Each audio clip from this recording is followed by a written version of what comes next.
मेरा नाम रीता जैन है और मैं सिटी मॉन्टेसरी स्कूल लखनऊ में मैंने 12 साल तक कंप्यूटर का टीचर रही हूँ और मेरे पास 12 साल की टीचिंग का वो है। मेरे पति डॉक्टर हैं, उनका नाम अरुण कुमार जैन है और उन्होंने बलरामपुर हॉस्पिटल में 26 साल तक बलरामपुर हॉस्पिटल में उन्होंने एज ए ऑर्थोपेडिक सर्जन के पद पे काम किया और उसके बाद उन्होंने अपना रिटायरमेंट ले लिया, वॉलेंट्री रिटायरमेंट लेके, और हमने अपना हॉस्पिटल खोला जिसका नाम सत्या हॉस्पिटल है। वो गोमती नगर विश्वासखंड 3 में लखनऊ में है। और यहाँ ये हमारा हॉस्पिटल 2002 में शुरू हुआ। तो उसमें हमने एक छोटा सा एक स्कूल अपना इंस्टीट्यूट भी खोला जो फिजियोथेरेपी का इंस्टीट्यूट था। उसमें हमने 10 साल के करीब अराउंड 10 साल तक बच्चों को उसके अंदर भर्ती किया और हमारे करीब उस समय 50-60 बच्चे निकले जो कि बहुत अच्छा फिजियोथेरेपी में काम कर रहे हैं। और हमारा हॉस्पिटल जो है वो बच्चे चूंकि बाहर थे तो हम लोग थोड़ा सा कंस्ट्रेन हो जाता था आने जाने का, तो हम लोगों ने इसलिए उसको बीच में बंद कर दिया। हमारा बेटा विश्वजीत जैन जो हमारी इकलौती संतान, एक मतलब अकेला बेटा, और एक मेरी बेटी श्रुति जैन है। तो विश्व बहुत ही मेधावी बच्चा था।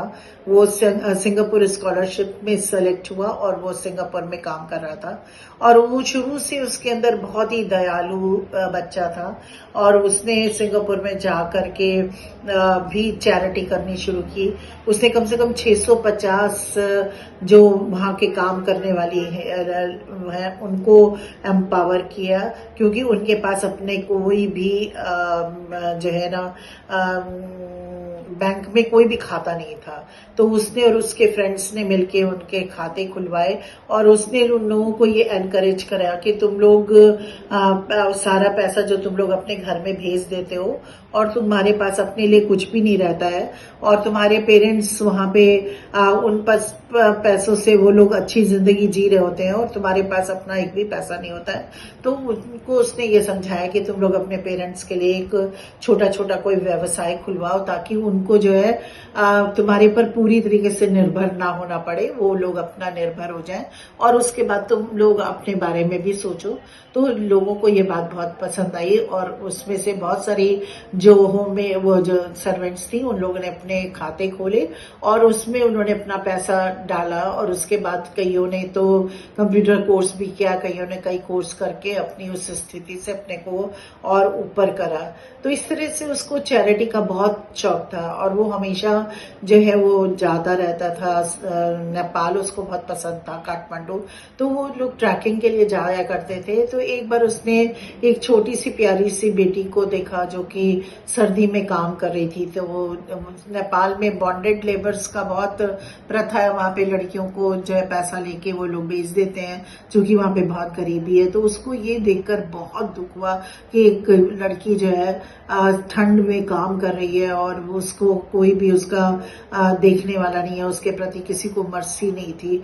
तो वो बहुत दुखी हो गया। उसने उस बंदे से पूछा कि भाई तुम इस लड़की के साथ इतना ऐसे काम करवा रहे हो, उसको भी तो ठंड लग रही होगी। तो उसने बोला कि नहीं, इसके पेरेंट्स ने मुझको बेच दिया है तो मेरी मर्जी है, मैं कुछ भी करूं। तो उसने बोला कि तुमको कितने पैसों में बेचा है, हम तुमको ये पैसे देते हैं। पर वो उसके लिए तैयार नहीं हुआ बल्कि और लड़ाई करने लग गया। तो उसको ये बोला गया कि तुम लड़ाई अब इससे मत करो और अगर तुम कुछ करना चाहते हो तो नेपाल में एक अपना चैरिटी खोलो। तो उसने कन्या नाम की संस्था का उसके यहाँ पे नेपाल में किया और बहुत मेहनत करके उसने बहुत सारे गरीब बच्चों को इकट्ठा किया। 17-18 बच्चे जो है, एक अर्जुन जिसके साथ में वो जाया करते थे ट्रैकिंग पे, उसने भी बहुत हेल्प करी उनको करने में। तो उसने उन बच्चों के लिए एक हॉस्टल बनाया अपने पैसों से और उसमें उन बच्चों को रखा और उसने उनको कॉन्वेंट की शिक्षा दी और बच्चों को ताइक्वांडो सिखाया, म्यूजिक सिखाया और उन्होंने बहुत अच्छे बच्चों को संस्कार देने की कोशिश करी ताकि बच्चे बहुत अच्छे बने। उनकी 2 दो लड़कियां जो है जापान के एक्सचेंज प्रोग्राम में भी, कल्चरल एक्सचेंज प्रोग्राम में भी गई थी। तो इस तरीके से वो बच्चों का पूरा और सर्वांगीण विकास करने में था। हालांकि वो रहता सिंगापुर में था, पर वो दिसंबर में हमेशा अपने उन बेटियों से मिलने के लिए जाता था और उन लोग को खूब घुमाता था और उनकी सारी इच्छाओं को पूरा करता था। तो वो लड़कियां उसको सेंटा क्लॉज भी कहा करती थी। तो इस तरीके से बहुत अच्छा काम कर रहा था। हम लोग एज ए पेरेंट्स बहुत खुश भी थे उसके काम से। पर अचानक ही जैसे एक आंधी आई और सब कुछ उड़ा के ले गई। वो उन्हीं लड़कियों से मिलने के लिए गया हुआ था वहाँ पे एक जो है स्थान है नेपाल में, और उसको स्वर्ग बोलते हैं। तो वहाँ पे गया हुआ था और वहाँ पे बस उसको हार्ट अटैक आया और वो उसने बिल्कुल टाइम भी नहीं लिया और वही उसने अपना शरीर छोड़ दिया। तो माँ बाप एज ए पेरेंट्स हमारे लिए बहुत बहुत बड़ा एक सदमा था और वो सदमा हम लोग बर्दाश्त नहीं कर पा रहे थे। पर हमने उस सदमे से उबरने के लिए बस यही सोचा कि हम लोग अपने बेटे की उस लीगेसी को आगे ले जाएंगे। तो हमने विश्व चैरिटेबल ट्रस्ट जो मेरे बेटे के नाम पर है उसको बनाया और उसमें हमने जो मनी से वीकर सेक्शन की लड़कियां थी उनको ऑलमोस्ट फ्री ऑफ कॉस्ट जो है वो पढ़ाना शुरू करा। और वो लड़कियां जो है निकल कर अभी तक हम 40 बच्चों को पढ़ा चुके हैं और उनमें से सारी लड़कियां जो निकल के फिजियोथेरेपी से निकली हैं वो बहुत अच्छा कर रही हैं और बहुत अच्छा अर्न भी कर रही हैं। और फिजियोथेरेपी में हमारे 40 बच्चे जो पुराने थे वो लोग भी निकले हैं, वो बहुत अच्छा कर रहे हैं। कई बच्चे उसमें से हेड ऑफ द डिपार्टमेंट है, रेखा जोशी बलरामपुर हॉस्पिटल में हेड ऑफ द डिपार्टमेंट है, सौरभ जो है वो दुबई में है, वो भी हेड ऑफ द डिपार्टमेंट है फिजियोथेरेपी का। और बच्चे भी हैं जो कि नर्सिंग होम में काम कर रहे हैं और साथ में वो लोग पेशेंट भी देख रहे हैं। तो अराउंड सभी 1 से 1.5 लाख रुपए महीना कमा रहे हैं। और उन्होंने एक लड़का था, मैं नाम नहीं लेना चाहूंगी उसका, वो तो बहुत ही गरीब परिवार का था। उसका गरीब बिल्कुल टूटा फूटा सा मिट्टी का घर था। तो उसने जैसे ही फिजियोथेरेपी किया और उसने बहुत मेहनत करी और उस मेहनत करने के बाद अपने माँ बाप को उसने पक्का मकान बना के दिया। अब उसके पास अपने खुद का मकान है, एक प्लॉट है और उसके पास कार भी है। तो इस तरीके से बहुत सारे बच्चे बहुत अच्छा फन कर रहे हैं। फिजियोथेरेपी में पैसे की कोई लिमिट नहीं है। यहाँ पे 10,000 से लेके 1.5-2 लाख रुपए महीना तक बच्चे कमा सकते हैं। ये आपकी काबिलियत पे डिपेंड करता है।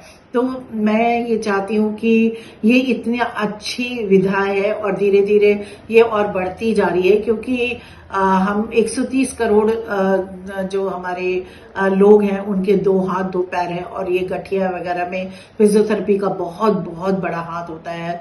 जैसे फ्रोजन शोल्डर है, आपको सियाटिका हो गया है, या आपको गर्दन आपकी में प्रॉब्लम है, तो आप में का फिजियोथेरेपी से बहुत अच्छा इलाज होता है, जिसमें आप फिर से बिल्कुल नॉर्मल हो जाते हैं। तो फिजियोथेरेपी आज आने वाले टाइम के लिए एक बहुत ही अच्छी विधा है।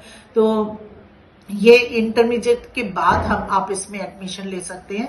इसमें 2 इयर्स का कोर्स होता है जो कि मेडिकल काउंसिल के द्वारा हमारे एफिलिएटेड है और हम सरकारी हमारा पूरा इंस्टीट्यूट सरकारी उस पे है। हमारे पास 2 कोर्सेज हैं, एक फिजियोथेरेपी का है, एक एक्यूपंक्चर का है। एक्यूपंक्चर 1 साल का कोर्स है, फिजियोथेरेपी 2 साल का कोर्स है। एक्यूपंक्चर हम चैरिटी में नहीं आता है, फिजियोथेरेपी हमारी चैरिटी में आता है। एक्यूपंक्चर की 1 साल की जो फीस है वो 65,000 रुपए है और फिजियोथेरेपी की भी 1 साल की 65,000 है। 2 साल में 1,30,000 होती है। तो हम लोग इन 2 सालों में 30,000 रुपए बच्चे से लेते हैं, 1 लाख रुपए का हम डिस्काउंट करते हैं, सो दैट कि ज्यादा से ज्यादा बच्चों को, गरीब बच्चों को इसमें सहायता मिले और वो लोग आगे बढ़ सके।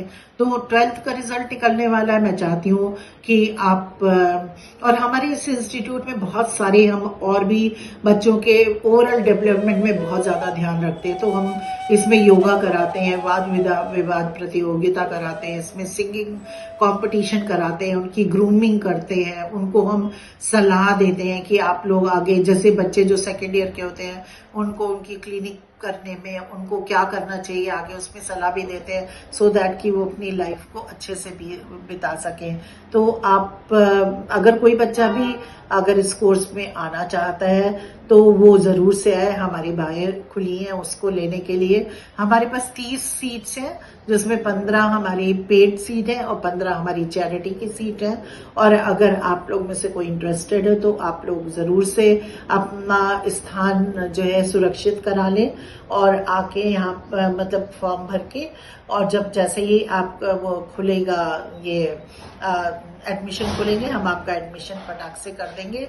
और एक बात और भी बहुत खुशी की मैं बताना चाहती हूँ कि हमारे ही इंस्टीट्यूट के बच्चे ने ही टॉप किया है। हमारी फर्स्ट ईयर की बच्ची के 87% मार्क्स आए हैं और सेकेंड ईयर की बच्ची के 83% मार्क्स आए हैं। तो हम अपने बच्चों का पूरा होलिस्टिक डेवलपमेंट पे पूरा ध्यान रखते हैं और इसलिए मेरा ये वीडियो बनाने का मतलब ये कि आप इसको समझें, अपनी ज़िंदगी को संवारें और आगे आने वाले टाइम में फिजियोथेरेपी की बहुत मान्यता बढ़ने जा रही है। तो आप लोग अपने भविष्य को सुरक्षित करें और इस वीडियो को आप लोग जरूर से लाइक एंड सब्सक्राइब करें सो दैट कि ये वीडियो ज़्यादा से ज़्यादा लोगों के पास जाए, तो इससे ज़्यादा से ज़्यादा बच्चों को फ़ायदा होगा और उनको अपने भविष्य के लिए कोई ज़्यादा कष्ट नहीं उठाना पड़ेगा। धन्यवाद। Thank you.